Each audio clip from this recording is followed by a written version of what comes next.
Derek, the first thing everybody always says about you is Britain's greatest sports car driver, 5 times Le Mans winner. But of course, you've driven just about everything else as well. You've driven Formula 1, you've driven Formula 5000, you've done virtually every type of racing it's possible to do. So, looking back, would you have liked to have been a Formula 1 man primarily, or are you pleased that you found this particular flair for sports car racing? I don't think you're ever happy with what you did, which you shouldn't be, should you really? I mean, I'm very flattered that I had the achievements we had together, and I just happened to settle into sports cars the way I did. But I'd have given anything to have done a couple of seasons in Formula 1. Mm-hmm. And having gone to Ferrari, as I did, it would have been lovely to have gone at the right part of my career when I was probably ready for it, and when Ferrari had a decent car. Having said that, the chance to go and drive for that Brabham team instead of that rather unfortunate Techno would have been wonderful. To drive with Reutemann in a 2-car team with Brabham Ford engines would have been just a dream, because we'd have been in the top 3 or 4 in many races, I'm sure. However, I would never have been the world champion, in that I wasn't, in my opinion, not good enough, but I know I could have been in the top 3 or 4 in the right car. Sure. However, you get into sports cars, and I think, to shorten it up very briefly, is the fact to say that, at the end of it all, I've been racing 40 years, and it's thanks to sports car racing and what I did in that, which would never have lasted if I stayed in Formula 1, because I'd have been killed, or I'd have been chucked out a long time ago. So I have to say I'm very, very lucky, and I'm very happy with my lot, but I'd love to have had a season of F1 first, a proper season. I mean, it's probably true to say, isn't it, that you had this meteoric start to your career.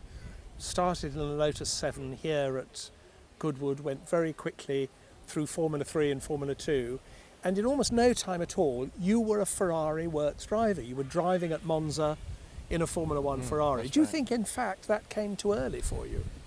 At the time I did too, but of course we didn't have managers in those days, and well, not many of us did, and I certainly didn't. I had to make my own decisions, and remember, all I'd done was run with Little Church Farm Racing Team and Felde Engineering, and then suddenly I was up there sort of, toying with contracts with Ferrari. But I certainly believe that I needed a few more years, and often I reflect on my son Justin, who I think is much the same as me. I think we both matured later on. When I watch him now and see him drive, he's absolutely fantastic, driving so much better than he ever did, in my opinion, when I watch him with such control.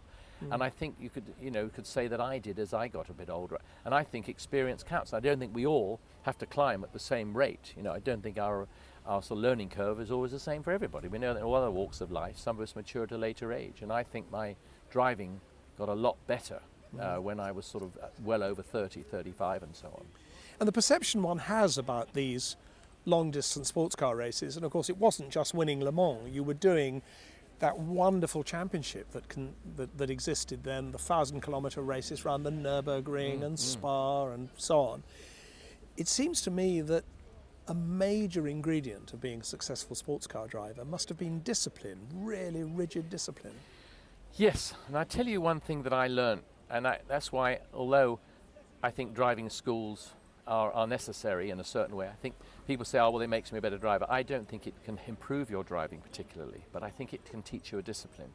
And I have to say it, even though the school and dear old Jim Russell have sort of been out of it for years, but Jim Russell taught us a discipline, because he was a racing driver and he knew what it took. And the thing I did learn from being at his school for only a few periods, because I had no money and it was a different school back in the early 60s, was I learned to discipline. And when I talk to people about it, discipline is all important for younger drivers. You've got to have a discipline. Go to a school, a driving school, to teach you that discipline. And I think it was very, very important to have that. And then, of course, after that, my first really serious ride was with John Wyer. They can't have a more schoolmaster, headmaster type than John Wyer and David York, for goodness sake. Yeah. So, I mean, I had that incredible discipline from those guys in 71 and carried on all right through to 75, that disciplined me so much. Yeah. I mean, it was like being at school. I mean, John Wyer would walk by me in the morning when I went up to the factory, to the Gulf racing team, and he'd walk by and he'd just walk by, oh, a riot of colour again, I see, Bell, because I'd had a bright shirt on or something. And he'd walk straight by me, hadn't seen me for a month.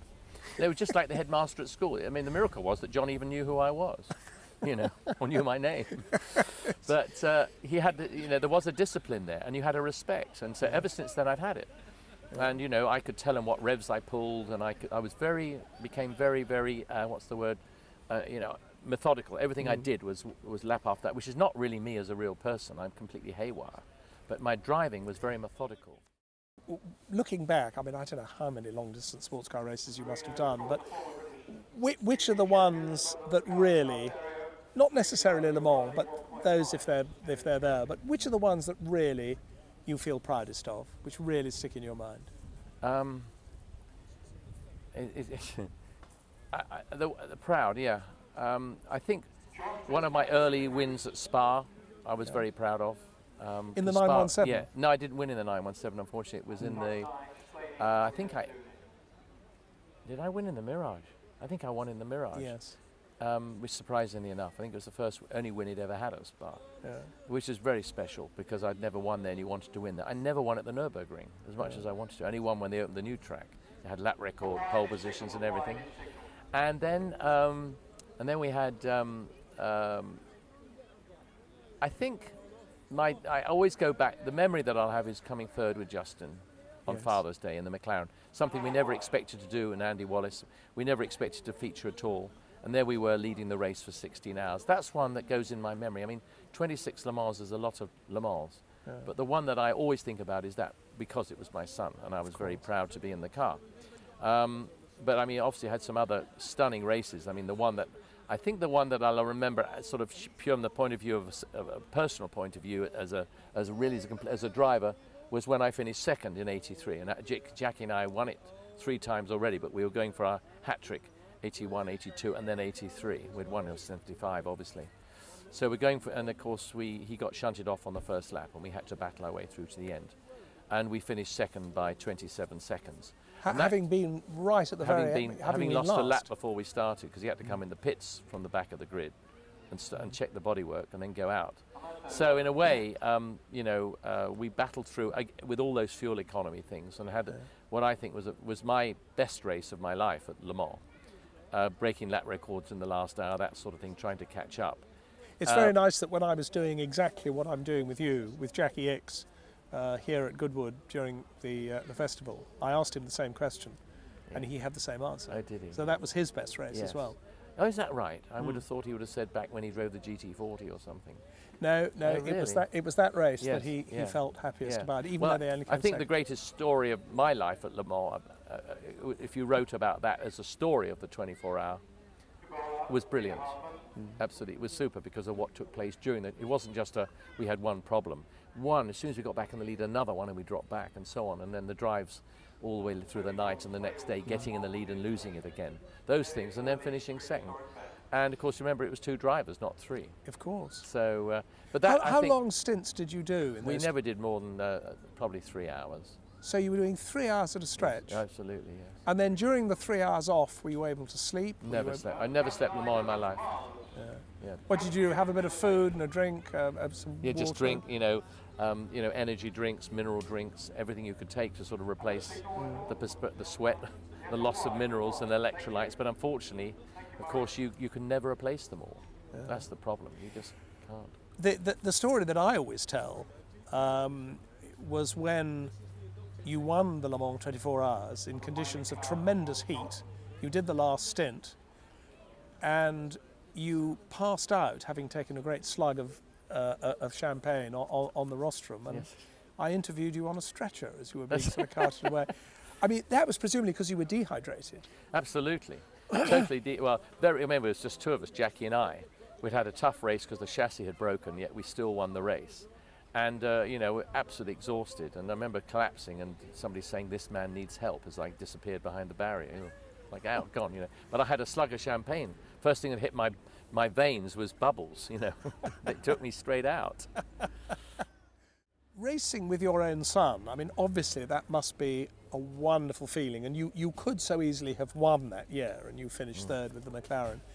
But at the same time, there must be a mix of emotions when you're racing with your own son. You're doing something extremely dangerous. Did you not ever think that the worst could happen? It's funny enough, not in that race, because we'd done 2 before. I'd driven with him in 92, in the Porsche Great Britain car, and it was so bad to drive in the rain because we'd opted for a sort of a low downforce format with the car, and it peed with the rain the whole race. And I had the most terrifying moments. And I remember getting out of the car at 2 in the morning and handing over to Justin, and I remember thinking, I just can't let him drive in these conditions. I'm having a job to keep it under control with all my ability. How can I let him go out? And when it came for him to get in, he looked at me like, well, tell me, Dad, you know, what's dangerous, because you've read it in the books, that the driver getting it always tells you what the bad spots are. And I sort of went, it's all wet, just go. And he just went out. And, you know, when he came in, after his double stint, he got out of the car and he walked in the motorhome. And I said, I was so relieved when he walked in. I said, what was that like then, Justin? He said, absolutely bloody marvellous, Dad. And I'd been terrified. And I thought, yeah, maybe I'm getting too old for this. Oh, wonderful. But that was that. And then, because the next time was when, of course, he wasn't happy at Le Mans in the McLaren. And he got in for his night session, having never driven the car, I don't think, in the wet. And Le Mans, is a spooky place. If you have a moment at Le Mans, you're spooked, rather like Guy Smith had in the Bentley that first year. He got spooked in the rain. And once you've had that spook, you cannot get the confidence again, because every time you go around, it's nearly 5 minutes. So by the time you come around, the track's awash where it was dry or damp the last lap, and the next lap it's dry over the other side where it was wet the previous lap. And you're sort of going, I can't believe this, you know, your confidence completely goes.